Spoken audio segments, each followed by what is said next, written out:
What's up, everyone? Happy day after Christmas.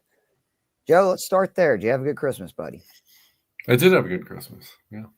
Anything exciting? No, pretty chill. Showed up fashionably late to mass, which is always good. Then I don't know, Christmas tacos, which is our family tradition. So homemade Ooh, tacos. I like tacos. Did you wear a Big Lebowski, The Dude Abides Christmas sweater to your sister's church service? Which I did not. definitely, I'm assuming you did. yeah, I did. It got some looks. I enjoyed it. I thought it was hilarious. Sounds funny Uh, to me. some people got it. I did get some looks, but that was fun. I also think that my nephew will definitely be on some like domestic terrorist watch lists in about 15 to 20 years at the rate he's on.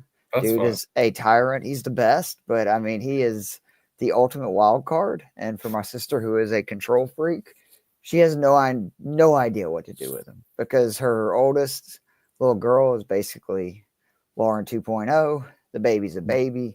And then you got this guy that's like, yeah, whatever you tell me not to do, I'm going to do it and just basically smile at you while I do.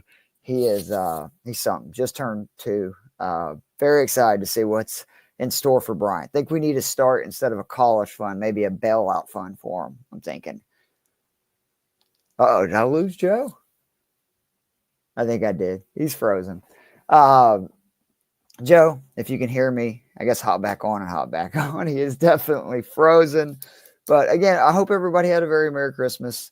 Me and Joe are going to get together and talk about 2 different things this week because the NFL has done a crazy slate between the, obviously we got the 3 Christmas games. We got a game going on right now. That's going to mean a much smaller Sunday slate in general. But then, oh, by the way, we're going to get 3 Saturday games on top of that. So I'm excited. We're going to, like I said, once I get Joe back on here, we're going to, try to talk the Saturday slate, and then from there, again, we'll get into Sunday and talk about our favorite plays as well. We'll go ahead until Joe gets here. I'll do it. The Saturday slates, which in my opinion, I don't know why they're doing this. I really don't. I don't understand kind of anything that the NFL is doing anymore in terms of safety. But we got 3 games on Saturday. It's an interesting slate, I guess is what you'll call it. We've seen so far the games on Christmas were awful. It's still to be seen with the Chicago-Seattle game, but considering it's 3-0 with 7 minutes left in the second quarter, don't feel great about that. This might be a sign that, playing all these teams on short rest is not the best idea, not only for their safety, but for the product itself. But we got Chargers-Patriots. That's the 1:00 game. Broncos-Bengals, 4:30. And then closing it out with Cardinals-Rams. And anytime I'm doing a 3-game slate, my initial thought is always, I want to try to figure out what exactly the game script of these games are going to be. What's up, Joe? Did you miss me? I did miss you, buddy. Actually, quite a bit.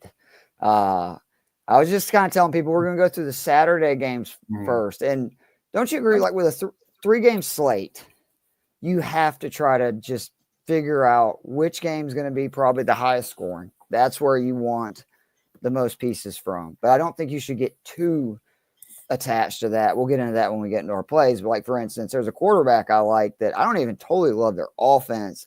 I just felt pretty safe in them. But I am definitely trying to identify what games are going to, have the most fantasy points. Oh yeah, and literal points, right? Yeah. Right. Yeah. Exactly. Yeah, when you're dealing with something this small, absolutely, 100%. You're trying to hopefully find the game that ends up being 33-28, because that can be all you need, more or less, when it's only 3 games. So, do you want to just get into which one of these games we think has that sort of potential? Well, where are you at? Because it's kind of, I don't know. It's not like as easy as you think. If you trust Cincinnati to score, and be the elite offense, which I think they are out of these 6, you'd agree, right? Yes, I would agree. Then that's probably the game you want to go. I also, though, think that's going to be where people are most likely to go. Yes. And I kind of like the Arizona LA one night game. I don't think this Rams defense is great. I do think their offense is going to be able to move it on Arizona. We've seen the last couple, like this defense was really good for stretches. It's not been as good, lately. I mean, just look at what Bryce Young, right, did to these guys. What was that last week? So let's just kind of real quickly go position by position.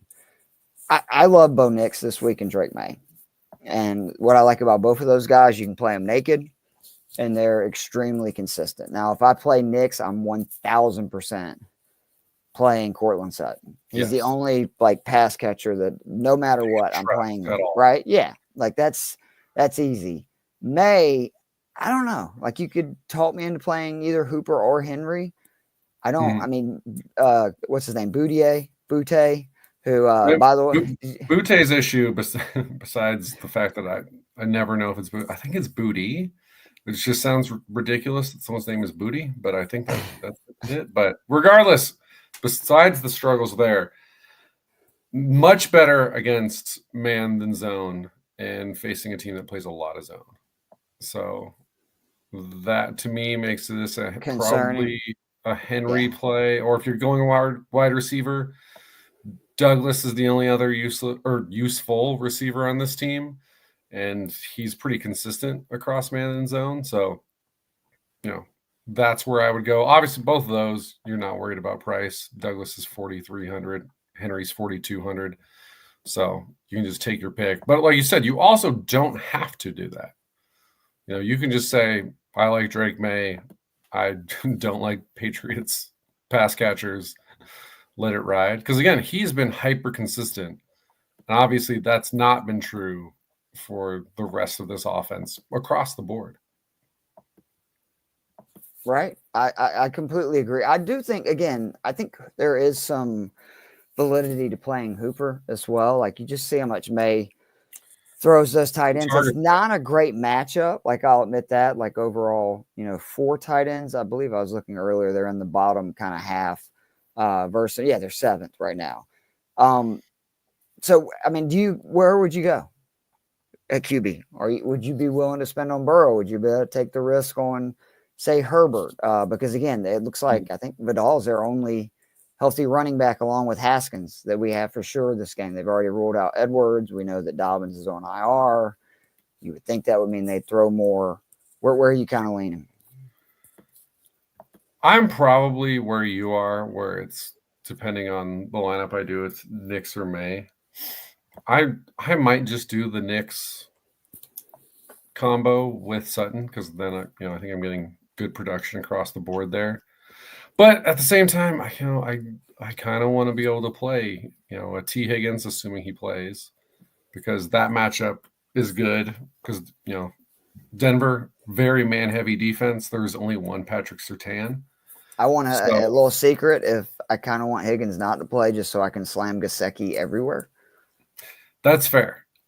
But yeah, if I want to, actually I'm looking at these wide receivers again and remembering how many of these matchups I kind of like. And now I'm talking myself into Drake May just so I can save a little bit money at quarterback. And then, I like a lot of I really wish more of these receivers are in the Sunday slate because you got Cortland Sutton. I like it.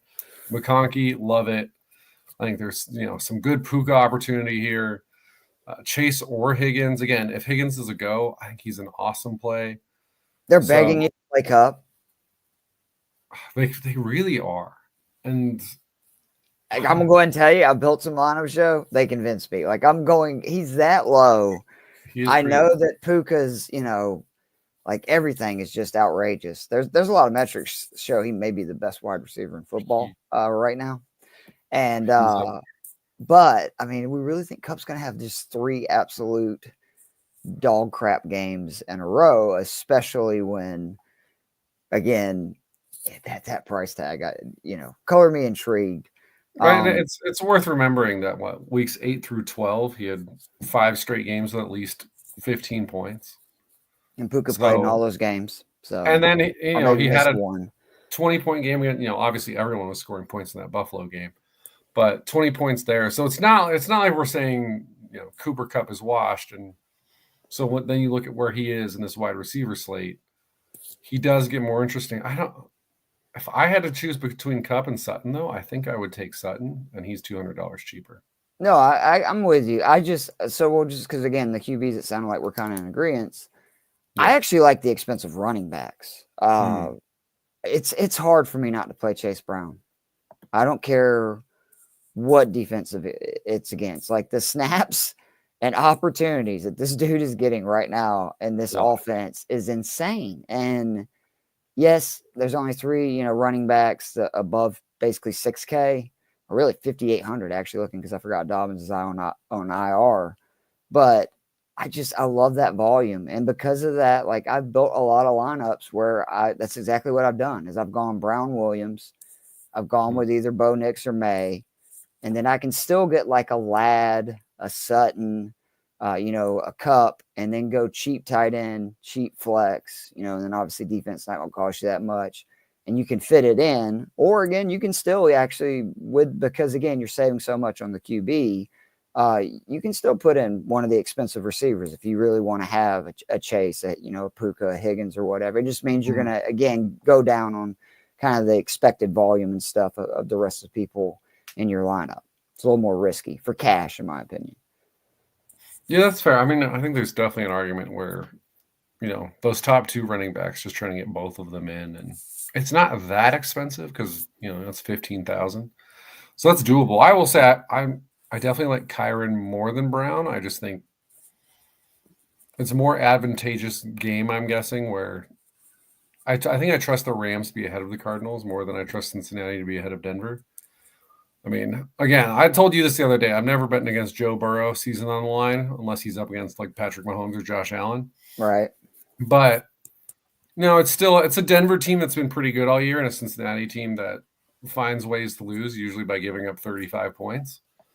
So, if the Denver offense is moving this whole game, like you said, Chase Brown doesn't disappear, but I don't know. If I had to choose, if I'm only going with one of the expensive running backs, I'm going with Kyren. But the 81 carries the last 3 weeks, is that kind of what sold it for you? Yeah, I also trust the Denver defense more than Cardinals defense to show up to games week to week. So that also makes Kyren the better play in my mind. But yeah, again, if you want to do both, those are 2 guys who are just dominating snap share, dominating the carries. So I don't think you can go wrong there with either one. I do think you definitely do want at least one of them in your lineup. Because don't forget, Kyren, by the way, scored 15 points in the first match versus Arizona. If you remember, that was a game Arizona absolutely dog walked the Rams. They won 41-10. So if he scored 15 points in that game, I'm with you. There's definitely some logic that with the volume he's been seeing lately, he could go bananas. Is from there, like, to me, Vidal's the guy that, again, that's my flex in a lot of lineups where the build I've been kind of getting, because the rest of these guys, good luck, right? Like, I mean, are we being serious? Yeah. Like, with their price, like, do you trust Denver's going to actually give it to Javonte Williams or that, Ramondre Stevenson? Like, it's become like the Antonio Gibson / Ramondre Stevenson show, which is kind of scary for me. Gibson's on the field more when they get behind, and I do think the Chargers need this really bad. Real quickly, Joe, got a question. Yeah. Pollard, Spears, Guerrero, or Dobbins? Oh, man. Pollard, Spears, Guerrero, or Dobbins? Do you believe the Spears deal is for real? Because there's a lot of evidence, even last week, all of his volume came after that game was well out of hand. Right. That's kind of been the issue. And most weeks you can usually bank on Titans get their ass kicked. But that's my answer, though, right? Because Guerrero, if he comes back, if he is good to go, that's the Detroit. You're still very good versus a run, right? Or no? You like that play? I kind of think I would go Guerrero just because again, Tennessee is playing Jacksonville, so I don't know how that game plays out. So is it a Pollard game? Which neither of those teams is trustworthy in any sense outside of they're just generally not good at football. But how that plays out in a game, I don't know. Like, is it a super close game and Tony Pollard ends up dominating the snaps, or the Jags, does Brian Thomas just torch everything and then it's Spears in the backfield because they're down 2 touchdowns the entire second half. So if Garendo's a go, I'm going with him, man. I just think you convinced me. I mean, not to mention it's Shanahan, right? It's not even Garendo, right? It's Shanahan. It's absolutely, and obviously, if Dobbins plays, then maybe that there's an argument there because they should beat up on the Patriots, but that one's tough if Dobbins plays. But if Dobbins doesn't play, I'm going Garendo over trying to figure out which Titans guy is going to do anything this week. I'm going to go ahead and tell you, I'd be a little surprised if the Chargers play Dobbins. They might. Right in this game. That's what I'm saying. New England is one of the worst teams in the NFL. But you should be able to beat them without your running back. Typically, teams don't do the Monday return from IR, then the guy comes back. It's almost always, from my recollection, it seems like they practice for at least a week. So I hope that helps, Richard. Good luck. Glad you're still playing, man. What other kind of receivers receivers? What other running backs you looking at? Then we'll move on to wide receivers. I mean, yeah, I think if you're spending up, I think again you go Brown, you go Williams.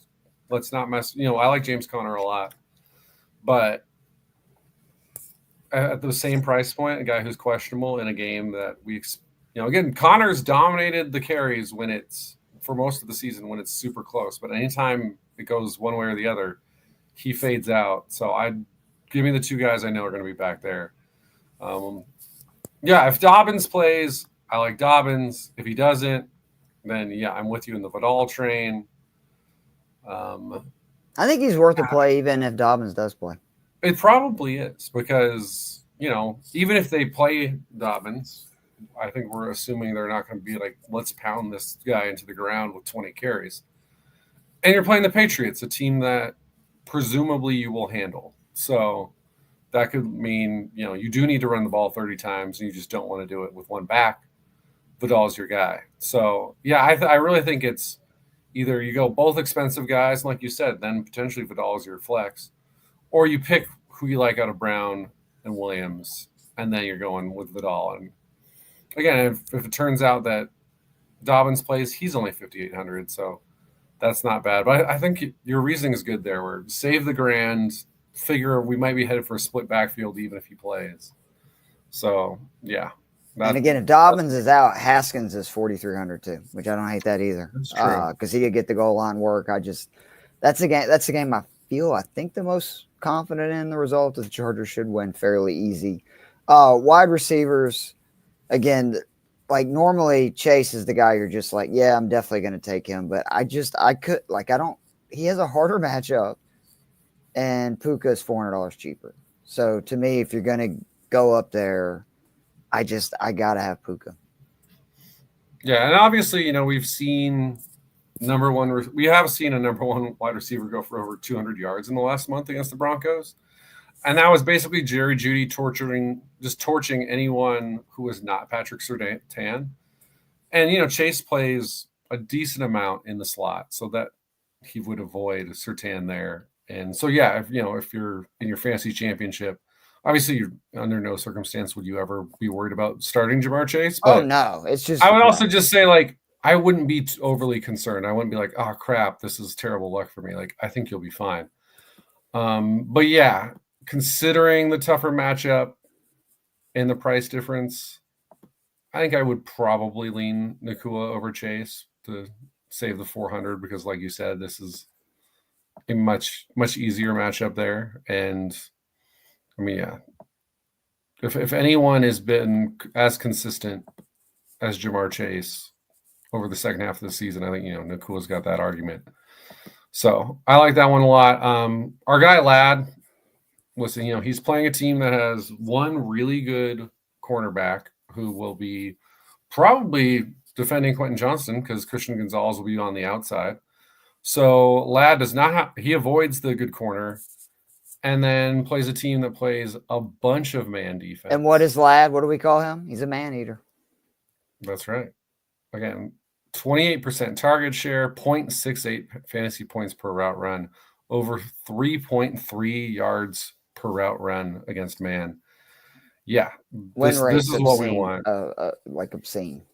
I think he's second or third in win rate versus man of all wide receivers. Like he's very difficult to cover. I'm with you. You also look like most of his big games have come against team who run man. Unless you look at my Falcons who run a lot of zone, that didn't stop him from torching us. Again, we talked about Sutton. We love. Again, Cooper Kupp. It's like they're begging you at 6,500 to take him. I'll be a sucker. I know I'm gonna play him in some. But then where do you go outside of that? Like, well, how much man did the Rams run? Because Harrison, 5,200, he is, I mean, it's literally the man zone splits for Harrison are just the Rams insane. are a hardcore zone team. Yeah, so I do not like our Marvin Harrison game. Again, Quentin Johnston. McBride, right? If you're going to spend up one Arizona player. Just completely cross out Quentin Johnston from lineups because the Christian Gonzalez is covering him. Yep. Well, and the inverse, right? He typically, I think, has been better this year versus zone. Yeah. I think Douglas with some interest, like I said, where, he and Booty are the only guys, besides Henry, who do anything with anything approaching consistency that you can count on. And Booty's awful against zone. So this could be the Douglas game. So I think that's a reasonable play.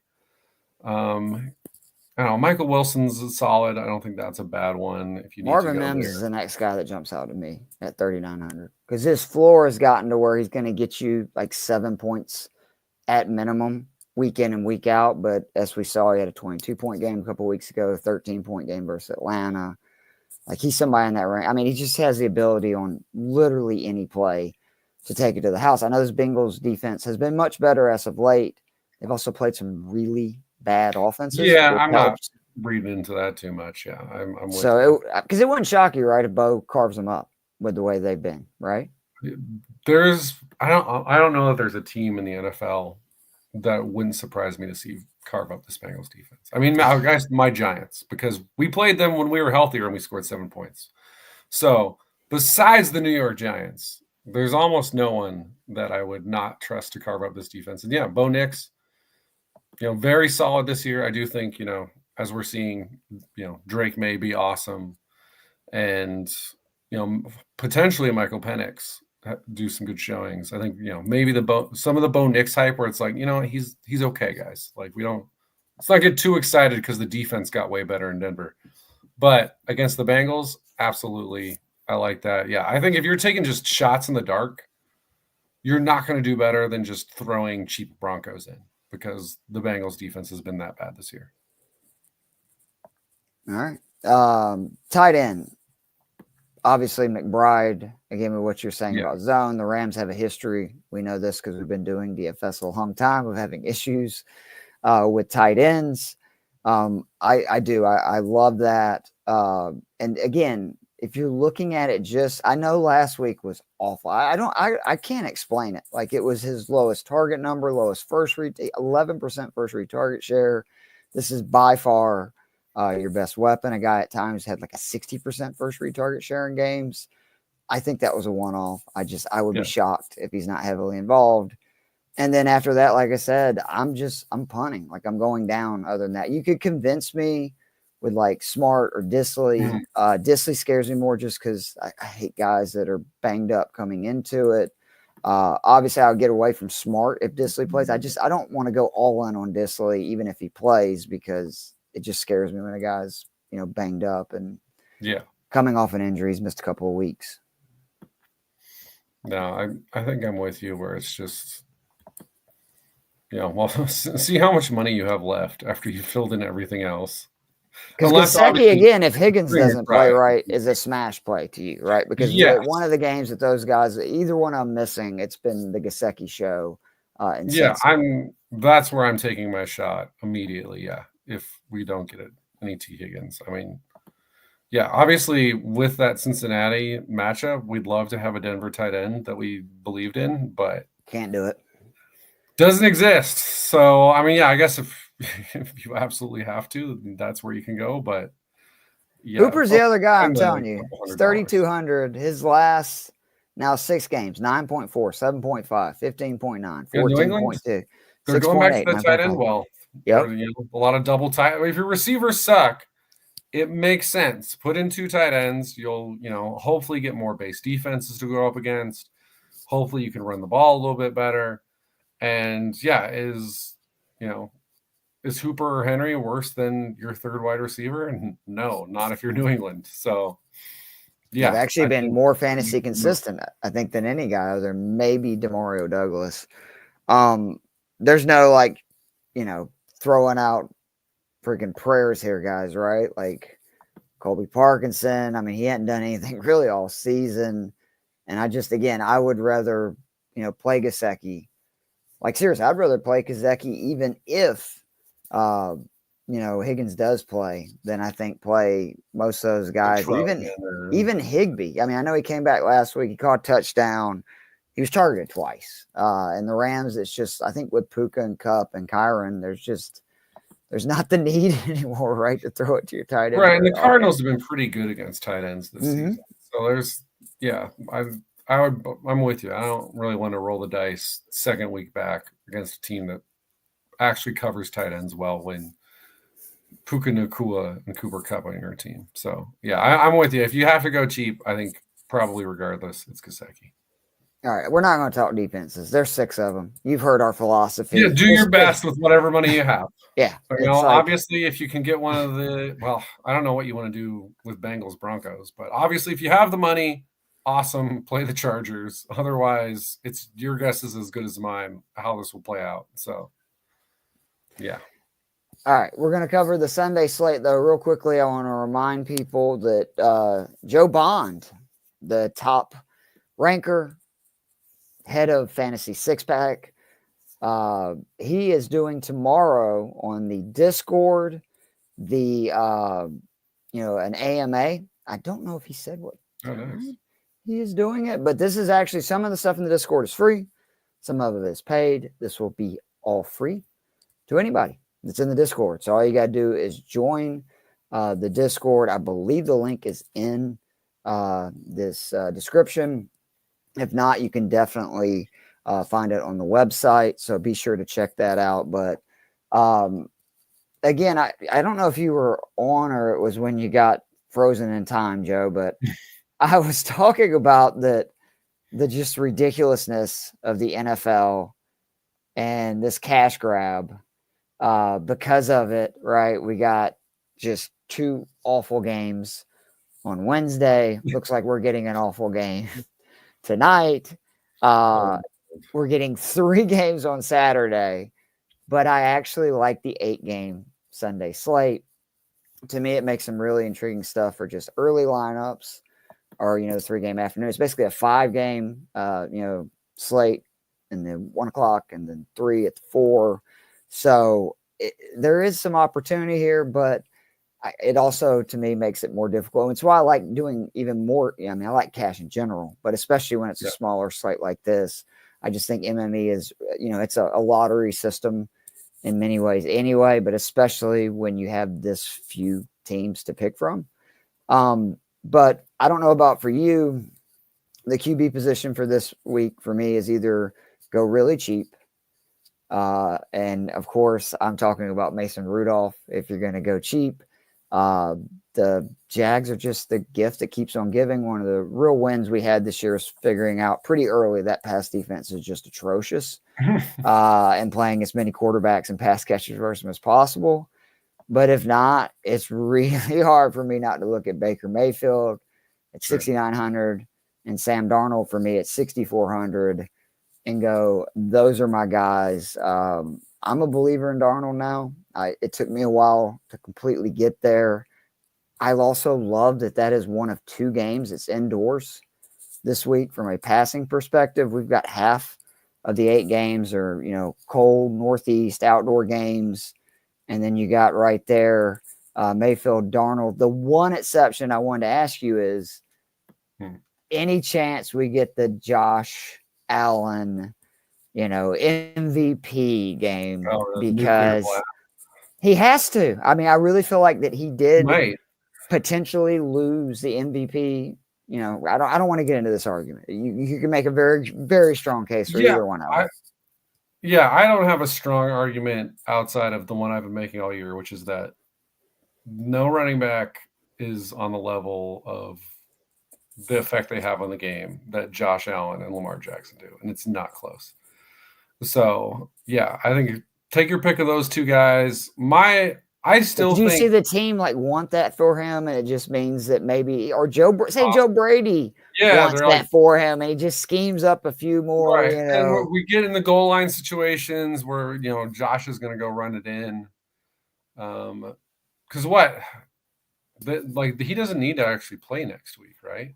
No, I Because don't believe so. I think their Kansas seating City's is. got it wrapped, and Yep, then I'm pretty sure they have the 2 seed wrapped they up. have to.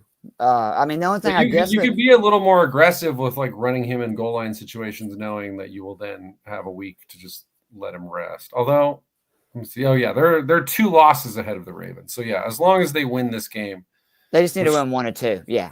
Yeah. So then you're probably not playing him next week. If we're just making bets on who's going to win MVP, I would still put Allen as at least a moderate favorite because he's never won. Lamar's won 2. His team's going to finish ahead in the standings. I mean, honestly, last year, I know Allen had those turnovers, but look at a lot of the EPA numbers, PFF grades.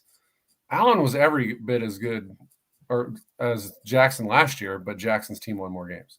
So I think a lot of people are going to feel like it doesn't make sense for Lamar to have 3 MVPs at this point when Josh Allen is, I think, fan bases will argue they're essentially equals one way or the other. So I expect Allen to get the MVP. But you're right. Maybe this is the let's just kick ass for Josh. Let's get this MVP wrapped up. It could absolutely happen. I'm certainly not in the business of betting against Josh Allen, especially in fantasy. So yeah, I think that makes sense. But yeah, I think I'm with you where it's if I'm spending up here, I'll save $1,600 Right. Baker Mayfield against a defense that is not good at all. So, again, Carolina has been a more lively team as of late, but that's primarily because Bryce Young has been a functional quarterback and not because this defense has suddenly become good. So, yeah, Baker to me. Multiple touchdown passes in 10 games this season. Then you got the fact that he's, I think, averaging right at 4 points per game with his legs, which has been a really pleasant surprise for anybody in fantasy who has been playing him in DFS. It just raises his floor. He's, arguably been the most consistent guy in fantasy that's not, one of these superstar names that you would expect. Yeah. I mean, I kind of want the Bucks OC Liam Cohen be the next Giants coach. So we'll see how that goes. But yeah, he's got 11 games of 19 points or more, 10 games of 20 points or more. It's pretty ridiculous. Yeah. I mean, you just look at the fantasy points per game, and the second highest guy on the slate for Sunday is Baker Mayfield on the season. And outside of Jalen Hurts, he's closer to Josh Allen than anyone else is to him. So, yeah, I'm with you. I like the saving the 1,600. If we're going down, I'm generally with you on Sam Darnold's won me over that this is a solid quarterback, solid fantasy quarterback. I know Green Bay just played New Orleans, and that's that barely counts, or at least so far as being a defense is concerned. But man, I think this defense is playing good. I am scared. I'm once again scared to play Sam Darnold, despite a season's worth of in this offense, he is good. So if I'm going in the mid-tier, again, he's got to get cleared to be healthy, but Anthony Richardson against the Giants. This is a Giants team that, again, is not playing well at all. Now, obviously, it could hurt Anthony Richardson if the Giants throw 2 pick sixes because he won't be on the field as much. But assuming that doesn't repeat, this is a team that gave up 50 rushing yards to Geno Smith and Joe Burrow. Those are not guys known for their big rushing games. Yeah, Richardson, You get in the goal line situations. He's a great play. You good with Flacco if he doesn't? Because I think that's a great pivot too. I am perfectly fine with going with Joe Flacco, especially at his price point. And then you put him with Downs. 4,900. Yeah. You want to talk about flexibility? Jesus. Yeah. Flacco with Downs. If Richardson's out, 100%. I'm in. I love it. And then, yeah, I think the other kind of interesting one is probably Bryce Young. The pass catchers scare me. That's true. Because they're like literally all banged up, other than Coker. I should take that back. That's true. Thielen, Leggett, if Thielen doesn't play, then no. If Thielen is a go, that's enough for me because that's kind of been enough for Bryce. Because Hubbard's also banged up. You know what I mean? Like, I just I don't like I think, again, MME, take your shots. It's a great matchup. Tampa's defense is, God, they've been awful the second half of the season. But I would like, again, I would rather roll the dice with Mason Rudolph, who scored 17 points or more in all three of his starts. And he's playing literally the worst pass defense in the NFL. And again, you want to talk about stacking options. You can stack him with Ridley. Very reasonable. It's like 21% of your lineup. You can stack him with Westbrook-Ikhine, who scored his 9th touchdown in 11 games. Even cheaper, or my favorite, is him with Okonkwo, who's seen 21 targets the last 2 weeks. And now you're talking about under 9,000 for basically the guy that's getting the most volume from the QB, again, versus the worst pass defense in the NFL. Yeah, and I saw them live last week, the Jags, and obviously no one has been able to cover Brock Bowers this year, but they didn't. They particularly could not cover him. Where I think it was 11 receptions for 99 yards, and it would have been more, except there was an OPI on a receiver on what would have iced the game for them. Where I think it would have been like 12 for like 120. So yeah, sorry to everyone who lost the bonus by 1 yard. But you still got your 20 points from him last week. And so, yeah, if you're telling me we can go super cheap and get a QB tight end combo against the Jacksonville Jaguars, I'm there. Also, Calvin Ridley destroys man. Jags love to run man. So, yeah, there's a lot. He didn't have a good game the first week, which I think may make him lower owned this time. And I'm just licking my chops. Revenge game. You know, I love all those narratives, Joe. You got a lot of things going in your favor.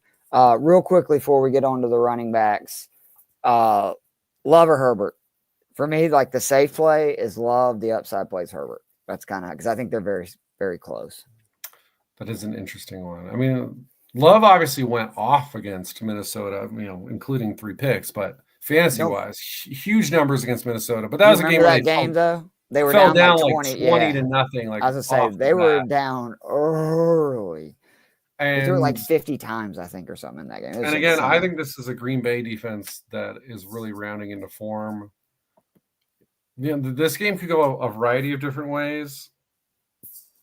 I kind of don't think it's going to be a shootout, though. So I think I'm with you. I would lean Herbert again because we got our boy Ladd. We think he's going to go off. So Herbert runs a little bit more with the running back situation, that kind of deal.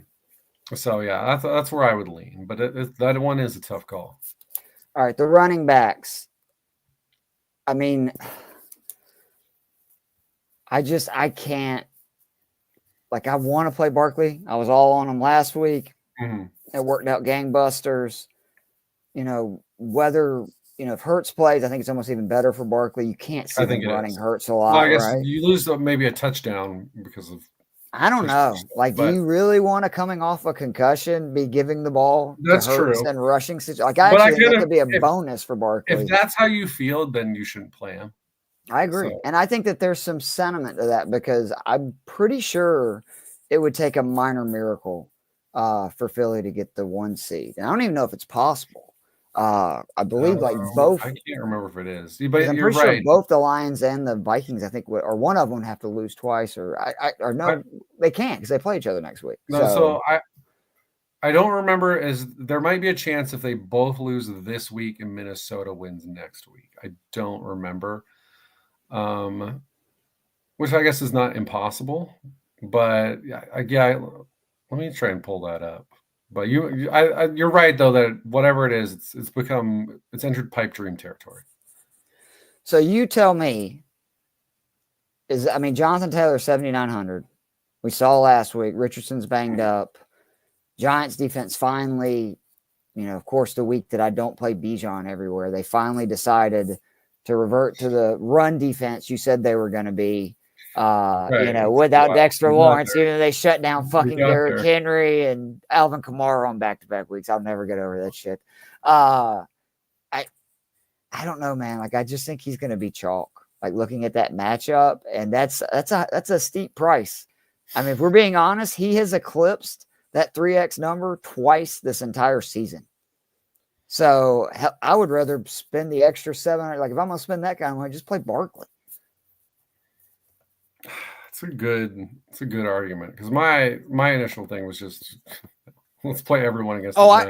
did too, but then I started thinking about, first of all, what's up, Jamie? One of my favorites. I hope you advanced, Jamie. I don't know if we talked. I finished 107th. Scott Fishbowl. It was one of my dumbass mistakes that prevented me from moving on, so gotta love that. This is not a special holiday episode. We are live because it is a special holiday deal. Otherwise, translation, Joe Bond and them weren't going to do their show tonight. The show normally record on Thursday night, so we're like, we'll just throw it up live. Why not? But thanks for hanging with us, Jamie. Right? Like in A-Chain again, like this is expensive range. I'd rather honestly go down in most situations, because A-Chain, I love the volume, in the passing game and everything. And especially like if Waddle misses another one, they're lining him up at a receiver, I think like 35-40% of the time the last 2 weeks.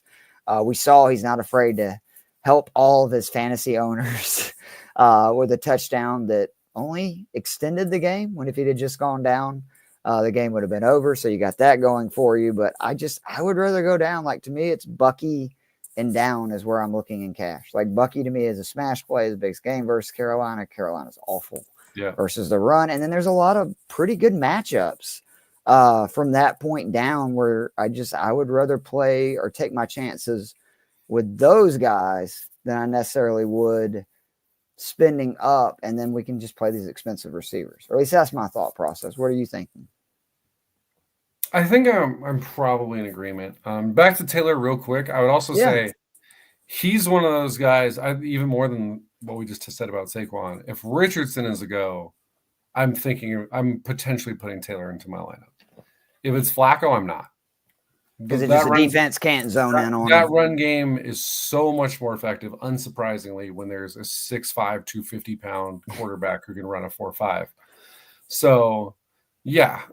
Again, don't forget Saquon ran for 170 in 3 quarters against the Giants, and then took himself out of the game because he was like, let everybody else eat. So, and that was when Dexter Lawrence was playing. So, yeah, there's still that potential, but, you're right, where somehow, some way, the Giants have been somewhat lively outside of last week. And even Bijan didn't rush for a million yards. He just scored twice, right? Yeah, the floor is super high. But you're right, at 7,900, we need a really high ceiling. And it's there, but again, Saquon's averaging 7 points more per game than Taylor is. And he's only topped 20 points 3 times this season. Yeah, and then obviously the Cowboys defense has obviously played better since Micah Parsons came back, but this has not been the Cowboys defense the last few years.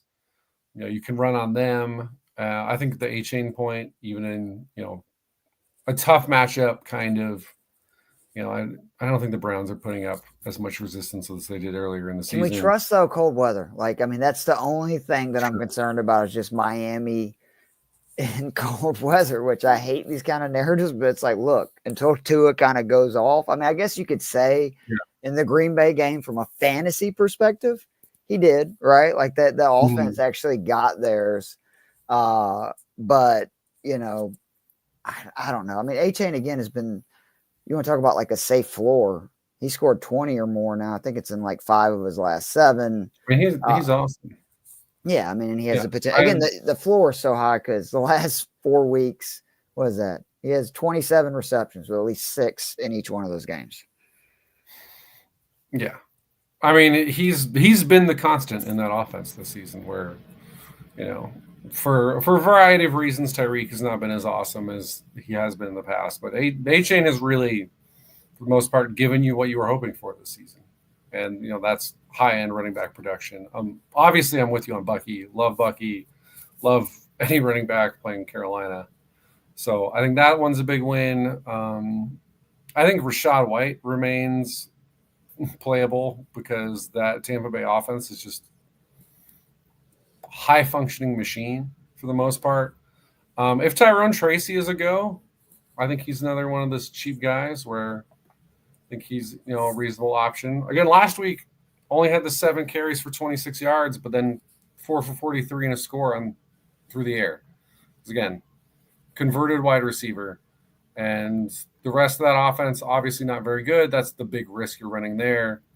I wish I could say play Kendre Miller against the Raiders, but You learned your lesson on Monday? Yeah. I think I'm out there. And yeah, when you're talking, like we said earlier, when you're looking at that Tennessee-Jacksonville matchup, obviously that's enticing because the Jacksonville defense is bad across the board.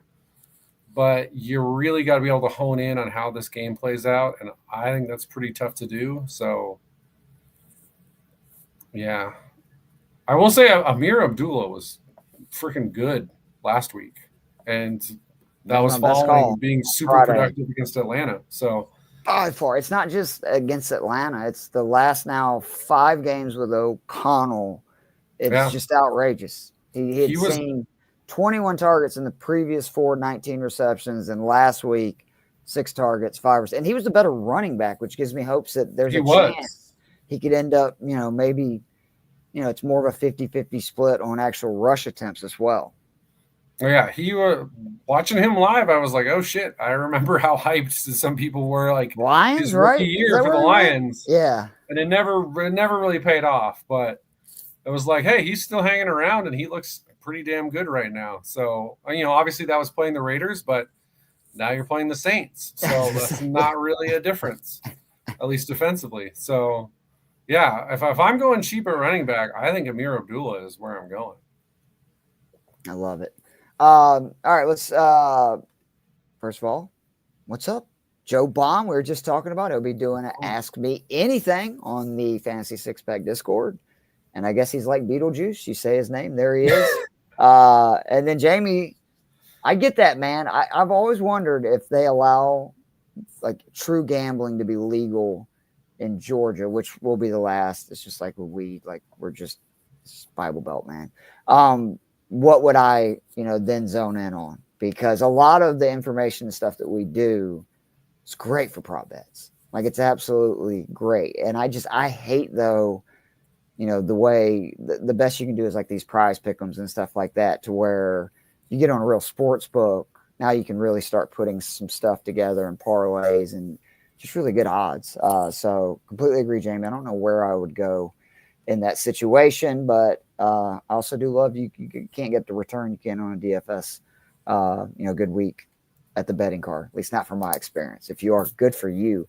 Wide receivers this week, Joe, again, because of that running back range that I was talking about, because of, some of the QBs I was talking about who are all 6,900 and below, it's kind of wherever you want to go. I can't sit Devontae Adams at this point, and I can't sit Brian Thomas. So those two guys, like one of those two guys will be in a majority of my lineups.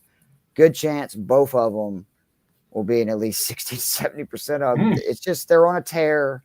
Devontae's connection with Rodgers. I mean, Thomas at this point, it doesn't seem to matter who is on the other side of the field, what the situation is, who the quarterback is. Might, quietly be the best receiver in his class. And again, you could talk me into Evans, right? You can talk me into Brown. Like Jefferson scares me a little bit, even though, again, he had a good game. First time versus Green Bay, that was outdoor. This will be indoors. All that. It's just his price tag. Again, it's one of those deals where if I'm spending that much more, I like matchups because the other guys are getting, arguably in a lot of these situations, more volume and they're cheaper. Yeah, obviously the last 3 weeks for Jefferson have been vintage Jefferson, where 230 plus yard games, 5 touchdowns over the 3 weeks. But yeah, do I want to spend $1,500 more when, Brian Thomas is coming off of back-to-back 30-point games? And yes, again, one of those was against the Raiders, and one of those plays they just forgot to cover him inexplicably. I happened to be bold strategy, Cotton. I had my phone out, and it was like, I think it was a third down, and my brother has Brian Thomas on his fantasy team and really needed a big game from him to get through to the finals. And I was like, all right, Brian Thomas right here, man. And then I just took my phone out, and it would have been better if I videoed it, but I just zoomed in on Thomas and followed him the whole play, taking pictures. And so you can see moment by moment where it's just like, oh, there he is. No one around him. There's the ball. There's him scoring. And so, yeah, the Raiders, I don't know what you're doing in your defensive backfield, but I'm glad you guys won the game anyway. But, yeah, Brian Thomas is awesome. 6,800 for a guy who has a legitimate – I mean, fantasy he is over the second half of the season a top 10 wide receiver. And he's making a case, like you said, to potentially be the top guy in this class, where obviously there's some good competition there. And – yeah, he's great. And much like Malik Neighbors, it's not like he's working with the cream of the crop at quarterback. So his last 3.5 games with Jones, you know how many targets he has? What's the number? It's big, 48. 3.5. He got 9 of his 10 targets in the Houston game once Mac Jones came in. And then he's had 12 or more the last 3. Like, Mac Jones is like, look, yeah. I'm trying to get another job. I'm trying to get a little paycheck here. I know where to throw the best option by far for me to look 100%. Good is just keep throwing it to this dude. So obviously, the Tennessee's been good against receivers, but that part of that again has been you don't have to pass on them as much because you're usually winning the game comfortably. On PFF, 5th largest projected wide receiver advantage over the defending cornerback. So. Yeah, I'm good with fire up Brian Thomas. Let's see. Mike Evans is an interesting one to me, and probably I'd rather just save the money and go with Brian Thomas. But I mean, this guy's 2 weeks removed from a 40-point game. He's trying to get to that 1,000 yards to keep the streak alive. Thing I was going to say that I think that means you're playing the Panthers. The team. Yep. No, I'm with you. J.C. Horn has not been that good this year. So, yeah, Mike Evans also. The problem with Evans is, I'm just going to be honest, I'd rather take your boy, their rookie, Jalen McMillan, who is basically getting the same production Evans is the last 3 weeks. He has been and he's like $3K cheaper. So it's fair. And I don't want to go like you could double stack because again we like Baker. We could just do we just do the whole offense. But that's put in the box, right? I personally would rather play if I'm going to play $3. I would rather play Baker, Bucky, and McMillan. Yeah. Yep. So, again, you get down to this like 6K to 5,500 range, man. Like I love pretty much all these guys. Like Addison, I was late to the party. He's the real deal. He's much better against zone, which Green Bay runs a lot of, although, again, they are first against receivers because they are running that zone well, which not everyone is. But I still, like, you just look like the first time Minnesota played them. They also, even in a game they were up big, Darnold was great. And a lot of these receivers were really good. I think Addison actually missed that game. Garrett Wilson, I think he will be low owned. The problem is just Devontae is clearly now the number one target guy, but like, again, Jacoby Myers, it's a good matchup. It is. I just always like, Brock better if I'm going to, spin for a Raider, but man, you get down to like that Jaden Reed, Devontae Smith, Adam Thielen, Calvin Ridley, like sign me up for any of those guys. Which, again, those are matchup ones we love where Reed has been the zone killer for Green Bay. Killed Minnesota in the first game. And obviously, again, very pass-heavy script there. But, yeah, anytime you go for 7 receptions for 139 yards, it's a good 8 targets. 7 of 8. And then, Ridley is the opposite. He's been way better against man. He gets a team that plays a ton of man. Obviously, that didn't go quite the way we wanted it to last time. But still, even that game, 12 targets against Jacksonville in Week 14. It only went for 7 for 59, but if we're getting 12 targets again, I like our odds of getting a lot more production. So Calvin Ridley, very high up for me. And then again, Devontae Smith for me, still no Goddard. This is I need Hurts. Like I don't I don't want it with Pickett. Yes, To me, that's too 100%. risky. He's off my board if Hurts isn't a go. And But he's if very interesting if Hurts is. And then the other guy I did want to mention, also right in that range, if Waddle's back at 5,400, I know he's had a very disappointing season, but they had finally kind of got on track right before he got injured. Those last 3 games, he caught 8 for 144, 4 for 53, 9 for 99. And then unfortunately, he got hurt like right at the very beginning of the Houston game. If he's back, I know I talked about, the cold weather, but Waddle at 5,400, he's a guy that can get a wide receiver 1 volume. Sure. And so I think that's appealing. And then we talked about Downs and McMillan are the 2 guys that I just, in this under 5K range, I want it. Like, I don't care if it's Richardson or Flacco.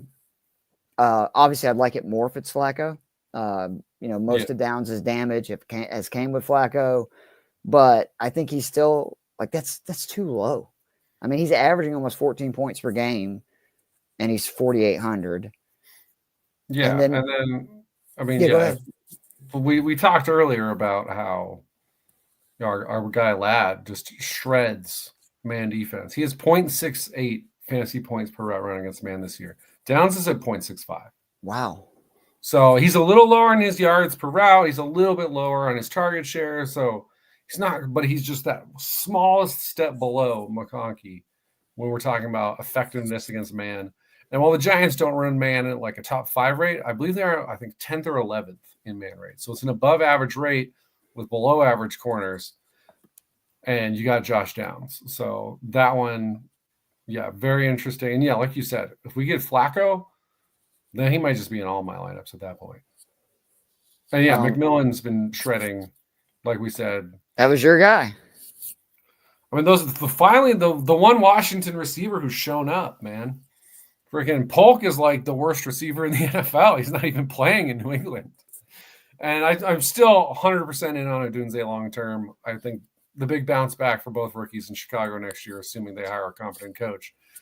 But McMillan he's given you what you need there, because obviously it's great to have Evans back, but you're still missing that secondary target. And he's become that the last 3 weeks. And Carolina's not usually the team to stop good things from happening for your offense. So, we'll continue to fire him up. This is why I love doing these things live, Joe, is Jamie sharing a lineup with us. Dottle, I'm a little, like, that many Cowboys I'm a little concerned about, but I do want to definitely mention the Brandon Cooks. I missed that Lamb is done. So now it's Cooks and Tolbert as the 1 and 2 receivers. And I talked about this a few weeks ago when Brandon Cooks returned. He's just been a fantasy relevant dude forever. He's played very well with Cooper Rush going into this year. And, you look at the last 2 games, at least 3 catches, at least 30 yards. And that's with obviously CeeDee Lamb getting 20 targets per game. Those are going to go elsewhere. I do see what Jamie's probably thinking is, look, there's no Lamb. Let's just, Cooper's going to have to spread it around. That probably means Ferguson. That's Cooks, Dottle again in the passing game. It just scares me so much because I don't know how much Philly wants this game. And I hate having too many pieces in a game that I have no idea what QBs are going to play. You know what I mean? Like, just kind of how the game script's going to end up working out, because it can go a million ways. If Pickett starts, if Hurts starts, the Eagles want to play. If they don't, I'm also just terrified of those receivers against that secondary. I mean, the Eagles have the number one graded team in coverage this year. And that secondary, once you got out of that first 2 or 3 weeks, they had a lot of young guys. Fangio had just come in. That defense is playing awesome on the back end. And so I'm all out on Dallas wide receivers. If you want to go Ferguson, I think that could be a play. Dowdle, I mean, if Pickett plays, I think it's more interesting because maybe that then means Dallas has a better chance to hang around. Right. And obviously, outside, I think last week was kind of his week off, where otherwise he's been super productive. So I think Dowdle's a reasonable play, especially if Pickett is the starting quarterback for Philly. And, tight end, most of it's, if you don't have Brock Bowers, you're rolling the dice anyway. So, but I would stay away from the wide receivers personally, even though you're right. Obviously, Brandon Cooks has been rolling for a decade, but I'd bet on the youth of Philadelphia's secondary in this game.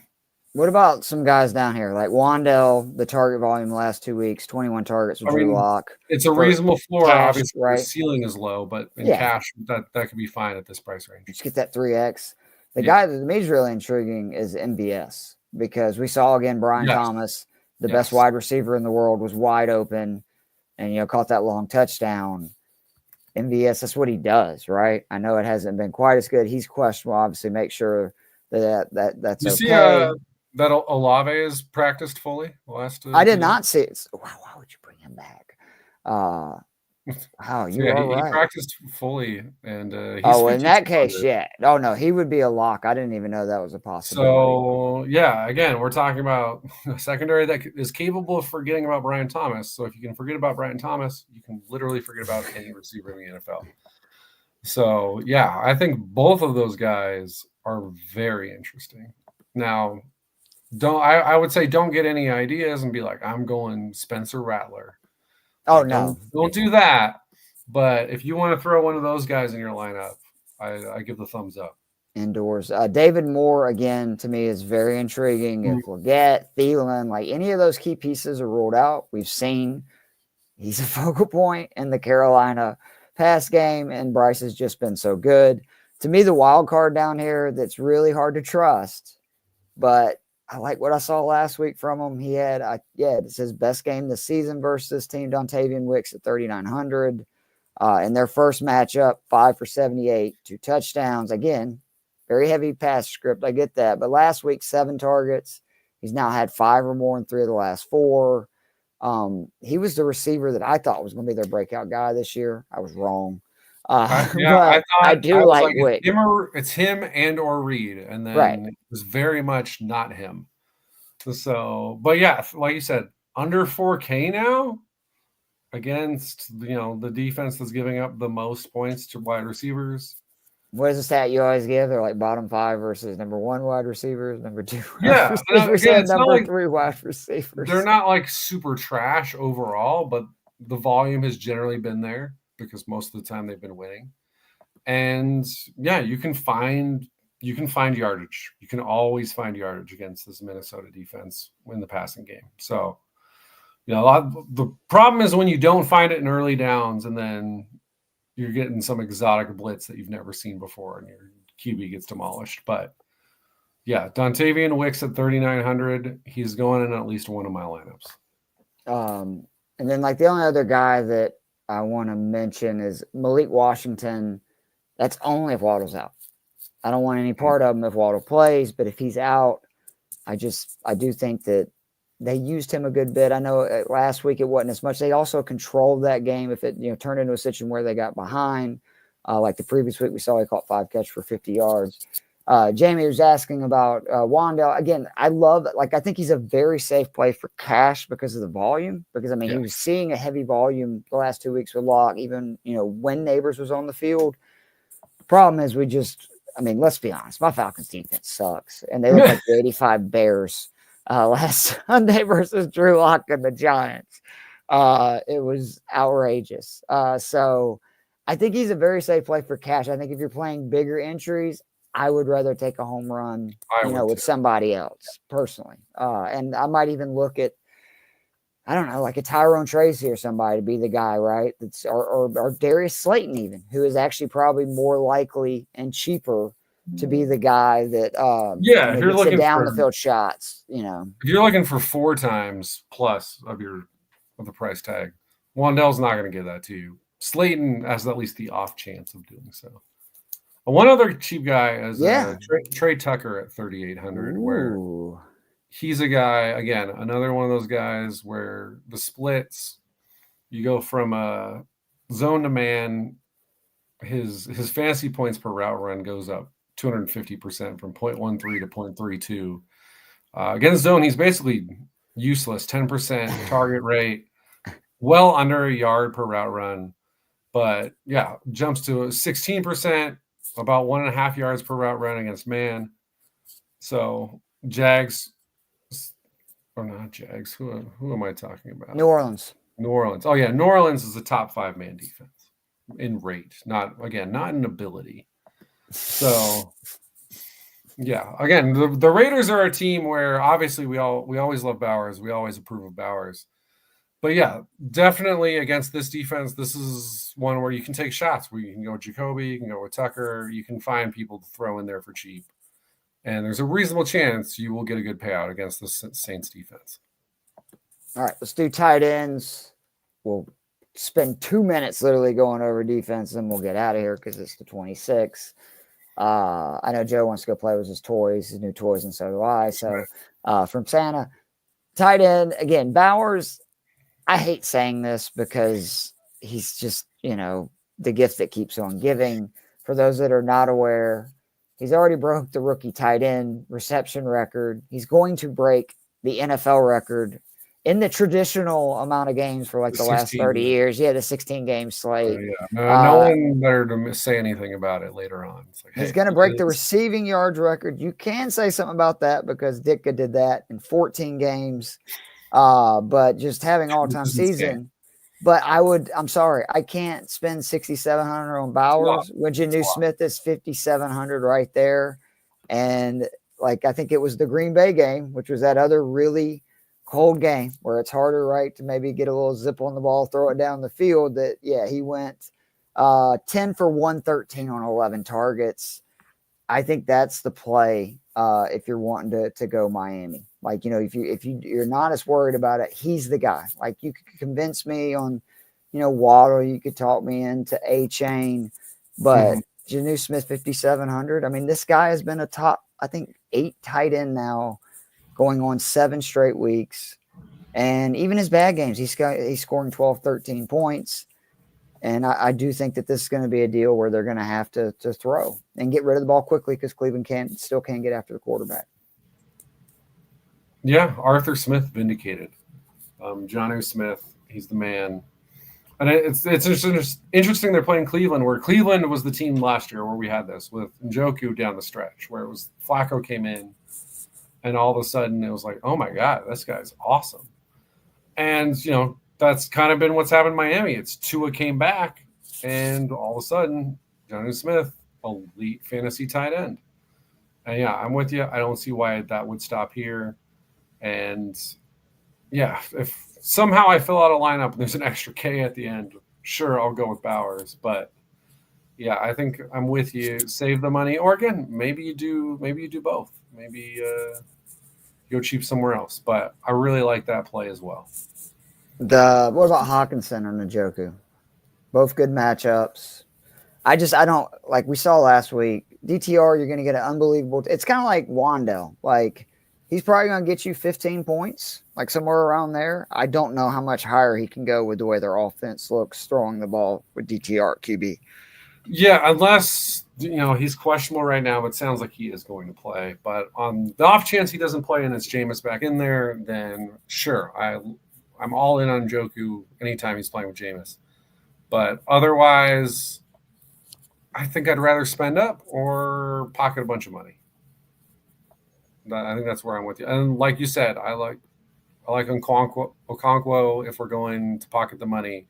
You don't like Joe? No. This is a must. Okay, if you do not have Okonkwo in your lineups this week, fair, actually. For cash, just go to double tight if you need to. But you're right. Go over There's no reason not to. 5 games Rudolph has appeared in this year.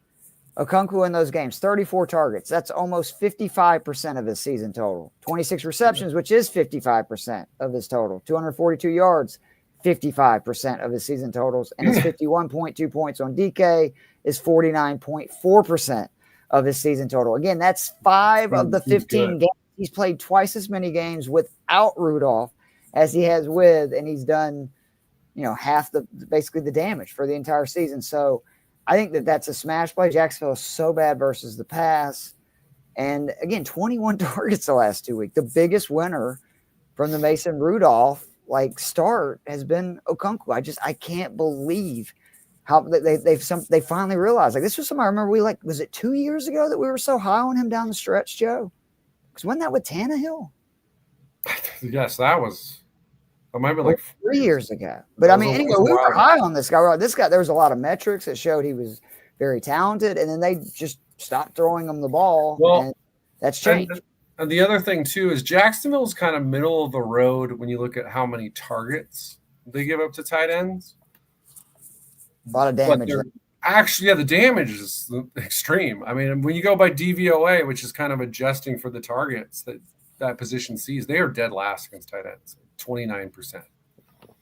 And the next worst is 19%. So yeah. So what are we doing? You're getting a guy 3,600 right. 21 targets. No, like, you're right. We're going with him, and then if we want to go double tight, we can spend up and get one of those top two guys.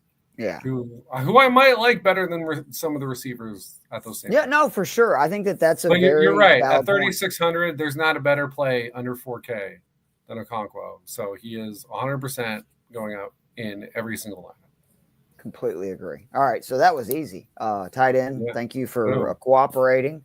Let's do some defenses, and we'll get the F out of here. Oh, and see, I missed it, Joe. I didn't do the banner for tight end. God dang it, Keith. One show, I'll get them all in. I promise you. One of these days. We're going out strong next week. To the moon, Dallas. One of these days. Can you believe they used to get away with that on TV, Joe? He's like basically saying, I will knock you out so hard. I'm going to knock you to the moon. It's like, everybody's like, that's hilarious. All right, tight ends, defenses this week.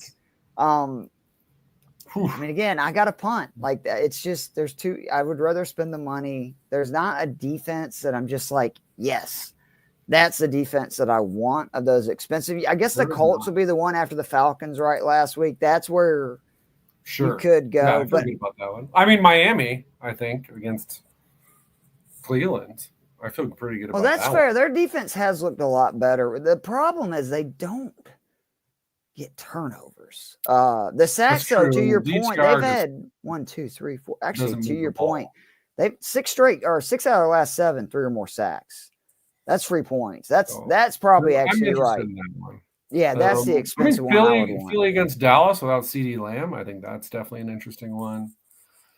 And then after that, it's like I don't trust anything that's going on here. Again, as someone who is high on this Green Bay team, thinks they're going to get the win on the road against Minnesota, 2,700. Again, if I'm thinking they win that game, I'm thinking there's at least a chance we're getting a Sam Darnold pick.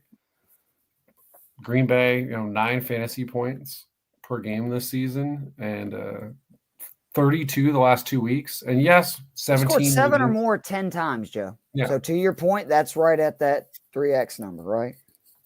Yeah, and good. We're good against San Francisco. They scored more fantasy points than actual points they allowed to San Francisco in Week 12. Reasonable against Miami. Bad game against Detroit because what defense plays well against Detroit? And yeah, smoked Seattle in Seattle. Smoked the Saints. I think that was the first shutout of the season. So yeah, this team's playing at a high level. They only cost 2,700. Obviously, yeah, I'm always worried taking the defense that's going up against Justin Jefferson. But yeah, if I'm going under 3K, are you picking Green Bay? My favorite play. Yeah, I think Green Bay's going to win. Ooh. I think they're a better team than Minnesota. I've learned my lesson. I said that for a long. You look at Minnesota; they beat literally everybody. Oh, they're good. Next week. Let me be clear. This isn't like 2 years ago when I was like, the Giants are gonna beat Minnesota, and it's not because the Giants were a good playoff team. It's because Minnesota was also a terrible playoff team. This Minnesota team is good. They are legitimate. But if I'm ranking the top 3 teams in the NFC, they're not there. They're my number 4. I like Minnesota. I like Green Bay to be up there with Philly. And Woo! I think that's a hot take. Obviously, if I'm wrong, what do I tell Rich? We might find out this week. I'm with Jamie. There's 2 defenses 2,600 and below I really like. First is the Raiders, who quietly, by the way, have scored 6 points or more in 4 straight weeks. I know they've been playing, bad offenses. Guess what? This is another really bad offense with the Saints. Like, they get Olave back. That's a little more concerning, but still. Yeah, it's still a very reasonable. As long as it's like I said, that Jacksonville game, they 6 points, and that's with them forgetting to cover the best receiver on the team for like a 40-yard touchdown. So if they would have just not done that, it would have been not a really good fantasy game, but a really good game overall. Like, the defense played reasonable most of that game. So yeah, I think if you're going super cheap, although again, my answer is actually 100 less than that. It's the other end of that Philadelphia game. It's the Cowboys, especially if Hurts is ruled out. That's a lock. But even with Hurts, I don't hate it. Like this Dallas defense, they only gave up 27 to a Bengals offense that's been scoring on everybody. They've now had, 4, 6, 7 interceptions in their last 5, 5 forced fumbles. They've had 4 more sacks in 4 of their last 5. Like, I think this defense is good, and I can't believe I'm saying this. They seem to be playing for Mike McCarthy's job. Like that team, and I'm seems to. I am too now. I mean, if that's what they want, good for them. Oh, you're at the Giants. Now I get it. Okay. I mean, don't get me wrong. I shit on Mike McCarthy a lot. He's an above average NFL coach, but it's just like, I don't know. The Giants don't matter because we suck right now. But if you're any legitimate team in the NFC, I think you want Mike McCarthy to stay there because it's like we've seen the ceiling, right? Like win 11 or 12 games, then you probably flame out in the playoffs. And that's the best case. So yeah, I'm for them to just try and to keep. What coach has been more carried by a Super Bowl win than Mike McCarthy? I mean, some people, I guess, would argue Mike Tomlin. I don't agree with those people. Oh, that's bullshit. How dare they? I mean, the people have made the comparison because those are 2 guys who won Super Bowls a long time ago and haven't won playoff games in a long time. But I think one of those guys has been making chicken salad out of chicken shit for a while. The other had the best quarterback in the game in his prime and couldn't get it done. Now, if you want to blame Rodgers, I'm fair with that. I think, we're all a little more open to that over the last 5 years. But then with Dak too, it's like, I don't think Dak's a top 5 quarterback, but you look at the NFC quarterback picture, especially now we're in the post Tom Brady, post Rodgers era. There's not a truly elite quarterback in the NFC.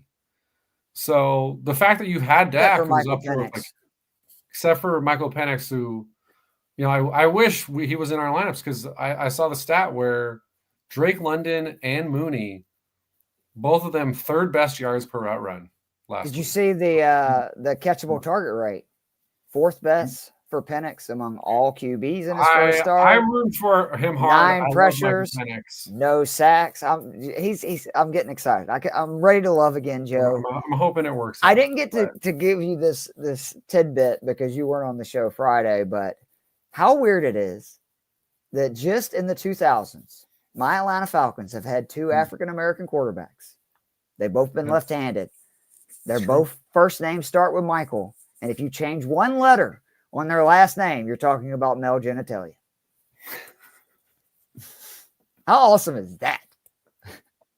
That last one, definitely I had not made the connection for sure. But I do love that. That is quite the this is like the old, like, you ever seen like the Lincoln Kennedy like little factoid that was in like every grandparent's house?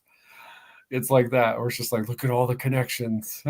Well, we're talking about too. We want Penix to Booty, just so like Booty to come sign with us, just so Tony Romo has to say Penix to Booty for a first down. His head's gonna explode. He's not gonna be able to handle it. But yeah, I hope that works out. Again, with going on cheap defenses though, I'm planting my flag. Give me Green Bay. Although, yeah, if you got to go even cheaper, I think you made the right calls on where you go. But I'm going Green Bay. With you. Any other final closing thoughts, Joseph? New York Giants, fire everybody, guys. Listen, I wanted it to work. I don't think either guy is an idiot. I think Daboll got handed a 4 or 5 win team, and he's going to win 2 games with it. And and you can say like, oh, they benched Daniel Jones and injuries happen. I mean, injuries happen everywhere. They were 2-8 with Daniel Jones. So if this had been a 4-6 team, and then they've been like, you know what, fuck it, we can't risk it. We got to bench him because we're not paying him $30 million next year. And then things had gone to crap. I'd be more okay with it. There's too many mistakes, and it's also you're committing a bunch of penalties. Bad stuff's going down. It's time to wash your hands of it. Again, will root for Daboll to be the OC somewhere. I think he's still a reasonable OC despite some of the results in New York, but it's time to flip the page here. So I'm not going to fly a banner over MetLife this Sunday. I'm betting the same guy probably will because he seems to want all the attention he can get in this time. But yeah, I think time to move on, and hopefully we will find our Drake May or Michael Penix in this upcoming draft. I'm pulling for you. If we're talking about firing GMs, I also want to say Terry Fontenot better not be the Falcons GM next year. If you're out there going, he's definitely going to be. I don't think so. You don't think so? You think he's out, dude? If you guys you could make the playoffs, like in spite of him. Like, I'm not arguing that. I've hated all the picks with you, and Penix was like actually the most reasonable in a lot of ways. The London pick I did like, but yeah, that's true. The London pick made sense. But the Pitts is indefensible. The Pitts is fireable on itself. It's your first pick, and the guys right after it are Jamar Chase. So if you want a pass catcher, just take the alpha wide receiver. Penei Sewell, who is arguably the best left tackle in football, and Michael Parsons, who is arguably the best pass rusher in football. And oh, by the way, Slater also went about 5 picks later, who is also one of the best tackles in football. Yeah, that's true. He amongst and then Devonta Smith was also in the mix there. That was a loaded draft, and he has maybe at least the only offensive whiff in the first non-QB, obviously, in that first 10, 12 picks. And then, choosing a running back over Jalen Carter, as much as we love Bijan. I said this to you. Jalen Carter has now been double teamed over 290 times, more than any other defensive lineman in football. Let that sink in for a second. Really and for all those people that want to tell me Bijan was the right pick, and I'm talking to you Falcons fans, you're wrong. You're so fucking wrong, and you don't understand even the conversation or what we're trying to do. If you're trying to build a winner, we just took a running back at 8. No team's done it since 2018 for a reason. And I'm talking about top 10, not top 8. And then what are you going to do in 4 years? We just saw Joe go through this with Barkley. The Cowboys go through this with Ezekiel Elliott. Then you're going to be, again, paying for a running back where you can get them literally anywhere, or you could sign a Henry or a Barkley. We saw that this year. And no, you're getting a known commodity. And again, Jalen Carter is somebody that they're not going to be paying him more than $7 million a year till 2027. Arguably the most important position in football, disruption on the defensive line. They're not going to be paying more than $7 million against their cap for this dude. He's like Aaron Donald 2.0, and he was a can't miss who fell to us by the grace of God. And of course, my Falcons couldn't take the layup, and they had to get cute. The only running back drafted in the top half of the first round in the last, I don't know how many Gibbs, years. right? At least, I would say post McCaffrey at least, because I think McCaffrey went 7th. And even that, it's not like those Panthers teams were particularly good. But Gibbs is the most defensible. I hated it at the time, but they built big difference though in 12th and 8th, right? Like huge difference. There actually is. And then, but the other key factors is you already had built an elite offensive line. You had drafted that. It was ready to go. And again, it's the same thing with Saquon. I'm not disappointed that Saquon. I mean, I am disappointed to a degree, but I don't think it was a mistake for the Giants to let him walk. I also obviously don't think it was a mistake for Philly to give him that money, because that was a good team with an awesome O-line. Again, running backs are accelerants. They boost what is already good. If it's bad, it doesn't matter. And the other thing, the Lions had 4 picks in the top 50 that year. They had 2 first-rounders.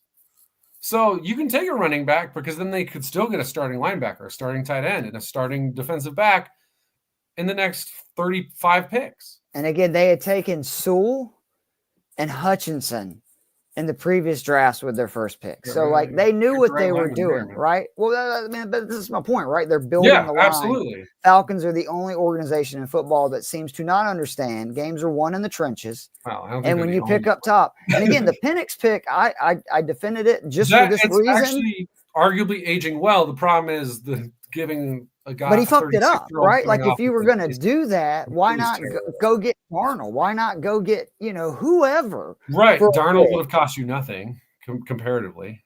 So. It's maddening. And could have gotten Tyrod Taylor, man. Exactly. Taylor. Like, to be honest, I really am at the point where I would rather them not make the playoffs with Penix, if that means Fontenot is going to keep his job. Let's get Dimitrioff back. No, Joe, I don't want guys from Penn and Holy Cross and all these schools while guys from Alabama and Georgia just go right by. He like refused to pick any major Ohio State, like any program that just all they do is produce NFL guys. We're like, no, we're going to take this guy from South Dakota State A&M. He's a Johnny Hustle, little undersized, diamond in the rough, very, very smart. I had to hear that shit. It seemed like every draft pick they were, when you're making, it's like the spin room out of a debate. If you're spinning hard, the second the pick's been made, you've already fucked up. And it's not your deal. But anyway, well, that was fun ranting about the Giants and the Falcons at the end. Yeah, that's right. We were due for it. Terribly ran franchises at the moment. Terribly ran. At least we're not the Jets. That's our one consolation. Amen to that. But y'all do share a building with them, so maybe that has something to do with it. But we gotta remove ourselves from the Jets curse. That's the problem. I will have my DFS stacks and values article for Fantasy Six Pack up in the. Hold on, here we go, Jamie. I love this stuff. Who's the worst team for drafting in NFL history, and why is it the Browns? Okay, Jamie, I will give him that. Fair. They've got a case. Certainly the new version of the Browns post bail into Baltimore. I don't think there's any doubt that would be the worst drafting team. I also feel like it's just luck a lot of times. I mean, it's like I was saying, what would be so frustrating for me as a Giants fan, like you are, is that y'all had some stupid wins last year that cost you two guys that right now look like in Daniels and May like they're really good. And it looks like a really good draft class. Oh, you want to know a hot take? Drake May is the best quarterback in this draft. So you're ready to say that right now? I will bet on him over all the rest of the guys. I just don't want it to be true. I was not that far off from it last year, and now I'm with you. I know you were pumping them. He is working with nothing, and he is producing. And don't get me wrong, Daniels has been awesome. Again, this is like my Green Bay over Minnesota thing. I'm not trying to shit on Jaden Daniels. And I'm not trying to shit on Caleb Williams either, because I think he will ultimately be a good quarterback. But he has 4 interceptions this year, I'd like to add for people. Because people saying that like one of the biggest concerns with him was, turnover, risky throws. I actually think wouldn't you want that job? If you're an offensive genius, would you not be like, I want that guy from what I've seen? I think there's a very good chance that Ben Johnson will be the coach of the Bears next year. So okay. Although, hey, again, if New England decides we're moving on real quick here from Gerard Mayo, I would strongly think about taking that Patriots job. But yeah, those are my hot takes. Green Bay is better than Minnesota, and Drake May is the best quarterback of this class. You just wait till you see Michael Penix play a few more games, Joe. I would love for that to be the case. I'm serious. May is unbelievable. But again, for like Dynasty, I'm very happy. I got Jaden Daniels at 2. He looks like he's the human cheat code. Like I think May definitely has the higher upside in terms of just like being a quarterback in the NFL. Mm-hmm. But I think Daniels will be, like the Lamar type, just pretty much right down 20 points week in and week out. Because if you look now, he was banged up definitely with the rib deal for those 3 bad games he had. Because he had 3 bad games. That was literally the week he got hit by the rib injury, the next 2 weeks. And then since then, I think they got like 10 days off after one of those games. And since then, he's been just absolutely phenomenal. 2 of the biggest moments I can remember for a rookie quarterback in forever. The 5 touchdown performance, obviously, last week. What did they call it? What did they call that? They had some name for it. But it was very creative. I got to give them that. They also had that like 12 straight scoring drives or whatever the hell. Early this season. Yeah. So, start of the year. What it's just amazing, man. This QB and wide receiver class is fun. Yeah, like you said, I'm super pumped the Giants won those extra games last year. But thank God Malik Neighbors is good, because if Malik Neighbors that's what I was going to say. I'm losing my mind. Get yourself a really good quarterback. I mean, hell, you saw what he did with Daniel Jones, and I think exactly. You're going to be okay. Get all Brian Thomas, obviously, just get a competent coach in there so that Trevor Lawrence can do some work with Brian Thomas. Give my guy a good quarterback in New York. And give Caleb Williams and Rome Odunze a competent coach. There's so much potential all over these places. And it's just like, and Patriots, get anyone good to play with Drake May on offense. Please, for the love of God. Offensive line, wide receiver, it doesn't matter. Just get some good players. And don't sleep on my boy Ladd. I sent you those metrics of looking his rookie year versus AJ Brown, Jefferson, Chase, which I know that's ridiculous. You have not been a homer. You have just been entirely correct. It's a lot Brock Bowers, closer Lad McConkey, just than dead even on. I expected. Well, Lad, I'll admit, Lad has way exceeded my expectations. I thought he was going to be really good. I didn't think he was, like I said, like his rookie numbers, if you put him next to some of the best receivers in football, so much closer than it should ever be.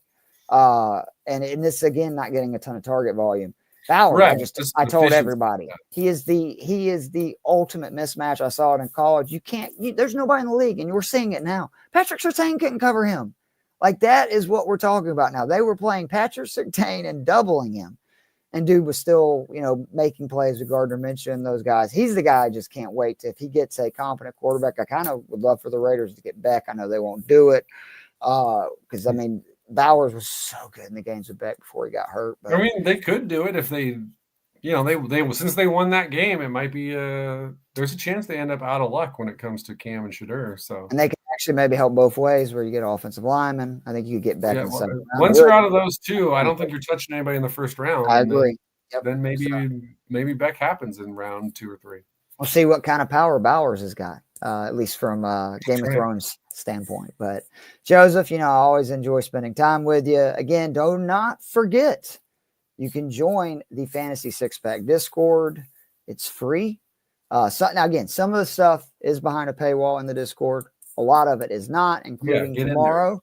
Joe Bond, who again, top 10 on Fantasy Pros accuracy rankings. I believe it's like 3 out of the last 4 years, something ridiculous. He's going to do an Ask Him Anything fantasy football, start sit questions, dynasty, you name it. He'll be doing that tomorrow. You can hit me and Joe up on Twitter, TikTok, whatever. We'll be doing the Fantasy and Frames DFS show tomorrow night, where we are joined by Kevin Tompkins every week. We do more of the multi-entry. And then me and Chris Robin will be spending the last hour, I think for the last time, because I don't know if we will do it the last week, because I don't know if anybody else, it's a whole show, right? Like they do a bunch of stuff before and we just do the last hour. I'm pretty sure this is the last week for everybody. So when it comes to fantasy, leagues, so I don't know about the DFS, but we definitely will be together this week. And Joe, I hope you have a wonderful rest of your weekend. And let's go Falcons. And if you're Giants, just keep losing, baby. Right? That's right. Just two more. We'll see you guys soon.